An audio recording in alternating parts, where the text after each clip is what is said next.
যুক্তরাজ্য বিএনপি কর্তৃক আয়োজিত আজকের এই শহীদ রাষ্ট্রপতি জিয়া রহমানের ৪৩তম শাহাদাত বার্ষিকী উপলক্ষে আয়োজিত এই মিলাদ মাহফিলের অংশগ্রহণকারী সকল অতিথিবৃন্দ, আসসালামু আলাইকুম। আজকে আমরা সকলে এখানে একত্রিত হয়েছি শহীদ রাষ্ট্রপতি জিয়া রহমানের ৪৩তম মৃত্যুবার্ষিকী উপলক্ষে। আমরা বিভিন্ন কোরআনের আয়াত পাঠ করেছি, মিলাদে অংশগ্রহণ করেছি। একটু পরে আমরা আল্লাহর দরবারে হাত তুলে মোনাজাত করি। আসুন আমরা হাত তুলে আজকে মোনাজাত করি শহীদ রাষ্ট্রপতি জিয়া রহমানের জন্য। আমরা মোনাজাত করব 1971 সালে লক্ষ লক্ষ মুক্তিযোদ্ধা যারা এই দেশকে স্বাধীন করার জন্য নিজেদের জীবন উৎসর্গ করেছেন, শহীদ হয়েছেন, তাদের জন্য।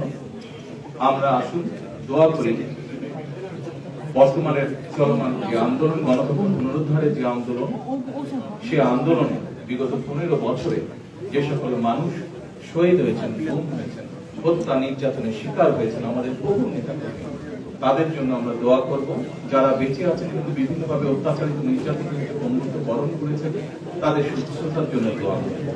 সর্বশেষে পরিশেষে আমরা দোয়া করব দেশের সকল মানুষের জন্য, দেশের জন্য, যেন মানুষের মনে এই দেশকে নিয়ে যে আশা, যে আকাঙ্ক্ষা, সেই আশা এবং আকাঙ্ক্ষা বাংলাদেশ জাতীয়তাবাদী দলের নেতৃত্বে প্রতিষ্ঠিত হতে পারে, সেই রহমত চেয়ে আমরা আল্লাহর কাছে দোয়া চাই। আল্লাহ হাফেজ।